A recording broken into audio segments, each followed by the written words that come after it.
1969 সালের 20 জুলাই রাত 8টা বাজে।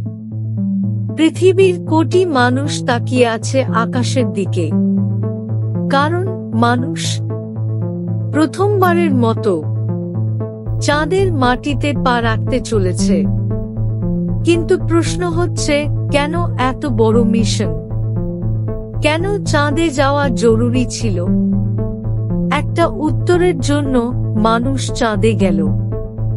সেটি ছিল শক্তি প্রদর্শন।